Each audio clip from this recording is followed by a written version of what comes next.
Hi everyone, welcome. I am Saba KY, and today I have a very special guest, Scott Bedley. He is a phenomenal teacher and person who teaches fifth grade at Plaza Vista in Irvine, California. He was recently selected as the 2014 Orange County Teacher of the Year. He is now the California State Teacher of the Year finalist. He's also the 2013 Project Tour's Innovative STEM Teacher Award winner. So many things going on there. So many congratulations are in order, huh? And he's also the creator of the Technology Applied Science Fair and co-host of the Bedley Brothers Ed Chat show that he does with his brother. So welcome, Scott. Thank you for joining us today. Yeah, thanks for having me. So 2014 has been a really exciting year for you. And this interview idea kind of stemmed from our time together at the conference this weekend, Think, Create, Share, where I got a chance to hear you talk a little bit about the flipped classroom, or not flipped classroom, flipped back to school night. Right. And I remember one of the things that I really loved hearing you say that day was how you like to question everything, and that's kind of where this all began from. So recently, you questioned the traditional model of back to school night. So why don't you go ahead and share with us a little bit about what you decided to change up and what you're questioning? Yeah, it happened about 2 years ago. We just started to say, why do we need to? Okay, so first of all, I'm really tired, so I apologize if I repeat things. But we just try to ask, like, why are we doing this? That's a question we start off with when we lesson plan or we create things. I always just say, like, why are we doing this, or why have we done this? We've done it forever. Why are we still doing this? What's the value in it? So when we started looking at back to school night, and we started asking questions like, what are we doing this for? What's the purpose? Why are we doing this? And why are parents coming? And what's the benefit to our students? And what's the benefit for us as teachers? We started to get a lot of roadblocks as to what the traditional model was providing. So we said parents want to come and interact and meet us. That's what we got from a survey we sent out to our parents. And that wasn't happening at a traditional back-to-school night. We were standing up there giving our presentation, and so we're like, that's not meeting their needs. And our need was to communicate information, but we'd have to do so in like a 20-minute like sprint talk. And so we're like, that's not meeting our needs. So we started to look at, like, why are we doing this again? And so we looked at the flip model. So I was like, let's try this. Let's throw it online and see. And we started to think about, like, okay, what are the benefits of that? Okay, parents can access it at any time. Our traditional back-to-school night turned into a meet and greet where the parents just come and we got a chance to talk and interact with them and start building a positive relationship, which has been great. You often times don't have that until maybe a month until you're doing like conferences or something like that with parents to really sit and talk with them. And we found that we had probably some of the best, I can say for myself, it's probably some of the best conversations I've ever had with parents about teaching and learning and what we do in our classrooms, because they came in already watching and learning about our program and what we provide for the kids.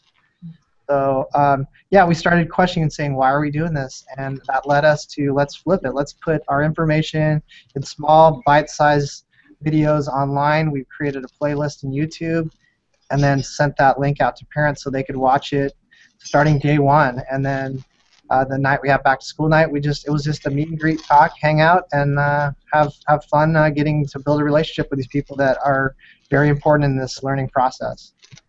Yeah, and I think it's awesome that you touch on that whole concept of, building that relationship, because you're right. Oftentimes, back to school night, we're just all in a rush, just trying to cram all this information into those few minutes that we have. And a lot of times when we do talk to parents for the first time, it's usually because either some kind of issue has sprung up, or, like you said, conferences, by which time, it might be too late to address an issue. So to have that really early on to build that relationship is, fantastic, in building that strong platform for students as well. So tell us a little bit about the process. Were all teachers engaged? How did your administrators, teachers, and everyone sort of feel about moving in this direction? Yeah, so I think initially it was hard for people to imagine what this was going to be. And so my team and I met together and we started coming up and planning this. I don't think we do anything alone. I think a lot of these things that we do in education, you'll hear me say we, is because maybe somebody comes with the idea, but you can't implement it by yourself. So, or if you do, it's just not quite as fun, right? So we got together as a team and we said, okay, what's this look like? And we started saying, well, it's an online video for parents to access 24/7. So our new parents can access this even if they weren't there the first week of school when our back to school night is. So we had to come up with a structure and then go pitch it to our principal, who's been incredibly supportive. She's awesome. We're sad to see her move on. She's opening up a new school, but she's been so supportive, and she's like, well, explain it to me, show me, talk to me about the benefits, which is good because we thought through those ahead of time and went to her and said, hey, here's the benefits. Here's the benefits for our parents who are who might have a language minority issue as far as understanding us when we're presenting in class. They can sit and have a translator right there with them at home watching the video, whereas that's not possible in a group presentation, or at least it's challenging. So it was a benefit for our parents who might not have English as their first language. So we started laying out these benefits to our principal first because we knew we needed buy-in from her, and we knew that she would buy in if we explained all the benefits to it. Once we got kind of the approval there, which I would say if somebody's going to try this, I would always start there because you need that approval.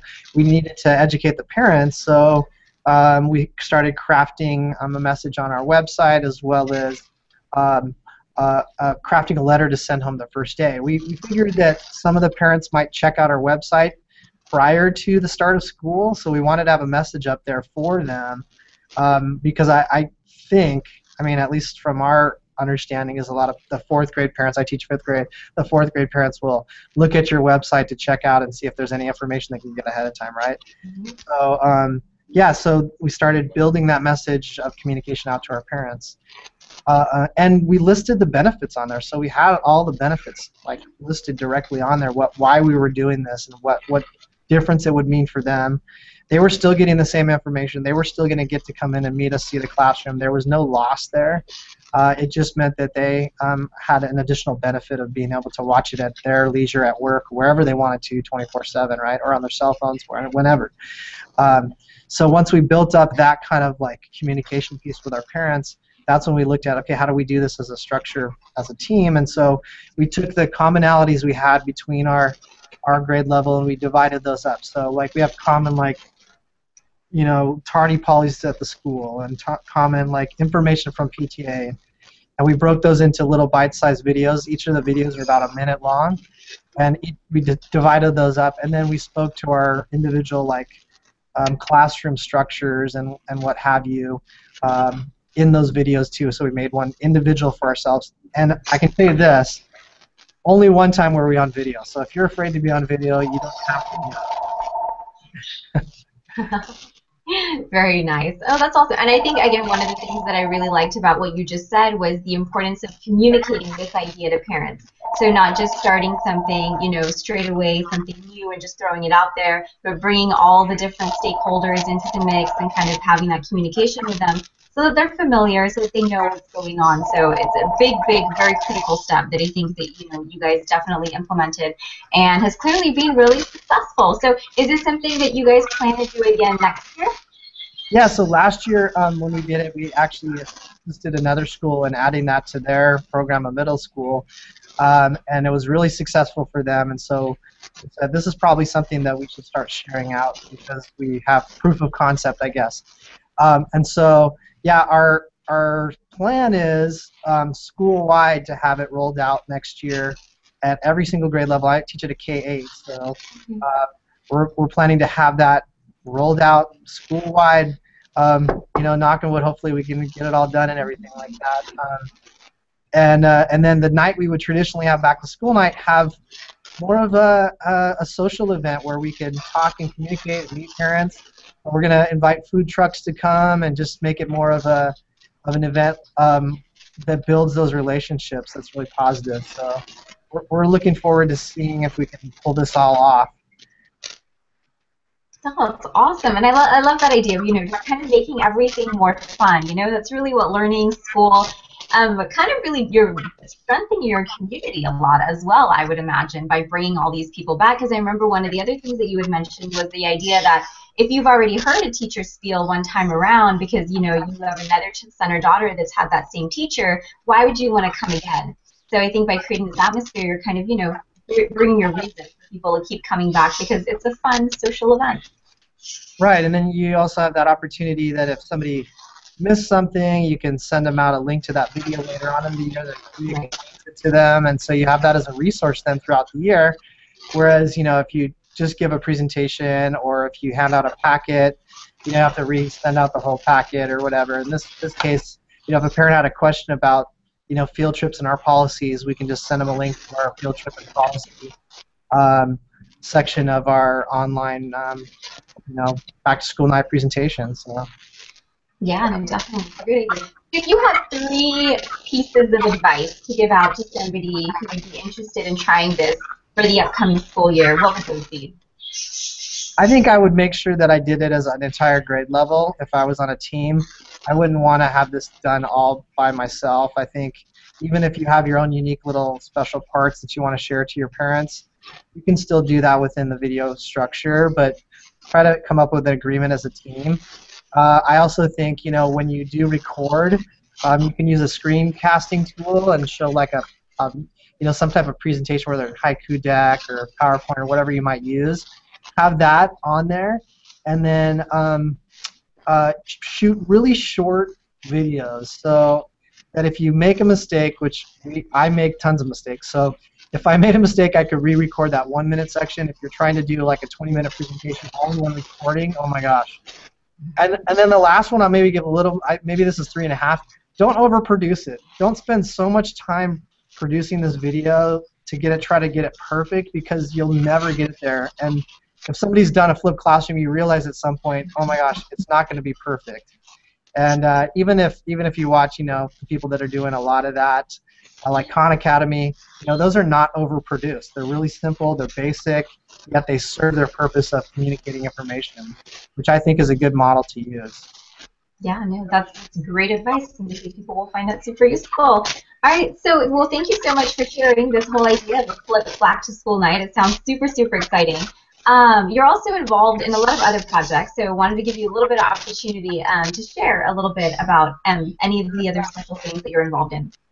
Yeah, one of the big things that I have a passion for is connecting students with their passions with technology, and so I created a competition a few years back called the Technology Applied Science Fair, or TAS Fair for short.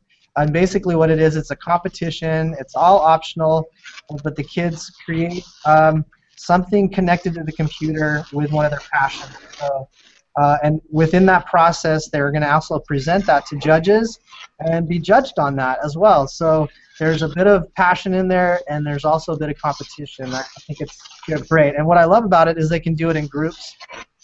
They can do it as an individual, but most of the kids choose to do it in groups.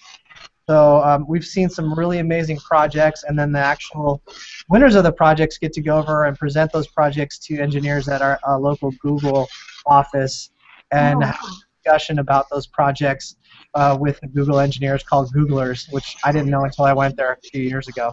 But the conversations that they have and the power in this competition is that as a teacher, it's hands-off for you.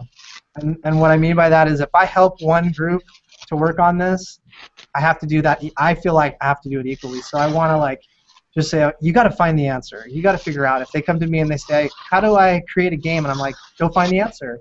And the kids have been really resourceful. And by just giving them that encouragement of go find the answer, they go find the answer, which is awesome. They live in a world it's incredible for finding answers. So if people wanted to find out about TAS Fair or have their school participate, I'd love to have them join in. We have a school joining from Spain. A few more local districts are joining in this next year. And the competition basically runs in the fall and then ends in the spring, early springtime. So it's a long window of opportunity for the kids to work on these projects. Wow, that sounds so fantastic. I love the idea of making learning so relevant.